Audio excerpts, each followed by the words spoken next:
Yoram Zekri est un apnéiste de haut niveau. Vice-champion du monde en 1996, il compte parmi ses records une descente à moins 121 mètres à Moorea en 2001.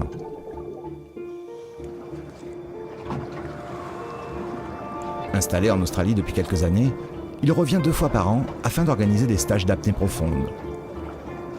Hop, c'est bon. Aujourd'hui, après plusieurs mois d'absence, Yoram retrouve son océan. Instant magique où l'homme ne fait plus qu'un avec l'élément.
Et après j'inspire.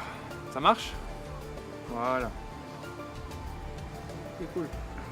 Sur chacun de ces stages, il y a différents publics, mais c'est vrai qu'il y a beaucoup de chasseurs sous-marins qui viennent.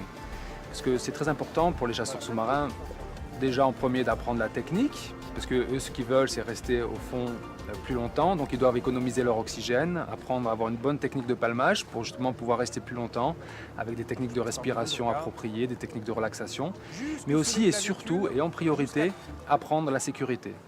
Ce sont des sports safe, vraiment, où il n'y a pas grand risque, si on respecte certaines règles. Et ces règles, si on ne les respecte pas, là, ça peut devenir un sport très très dangereux. Et donc là, il a la tête hors de l'eau, ok. Ensuite, je vais lui lâcher la main ici, je vais venir sous son bras, et là, je vais switcher la main. 5, 4, 3, 2, 1, 0. Le problème, le plus grand risque, si on chasse ou si on fait de l'apnée tout seul, ça va être la syncope. La syncope anoxique, okay, qui est une perte de conscience lorsque notre niveau d'oxygène est trop bas. Le cerveau, pour se protéger, on a une syncope anoxique et on perd connaissance. Donc en fait, si on perd connaissance sous l'eau, il n'y a pas 3 options, il n'y en a que 2. Ou on a quelqu'un qui nous sort la tête de l'eau et qui sait comment faire, et tout va bien, il suffit juste de nous sortir la tête de l'eau, ou il n'y a personne pour nous sortir la tête de l'eau et on est mort. Il n'y a pas 3 options. Il n'y en a que 2 malheureusement.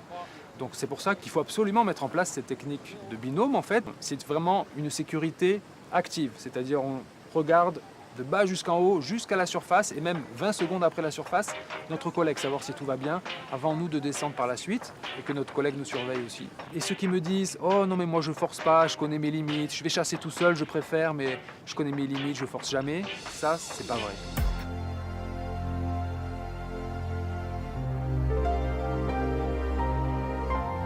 Aujourd'hui, par 25 mètres de profondeur, l'apnéiste et le chasseur sous-marin vont se retrouver. Chacun à leur manière vont vivre le monde du silence différemment. Mais une chose est sûre, ces 2 hommes savent combien il est important de préserver cet océan qui leur permet de vivre leur passion.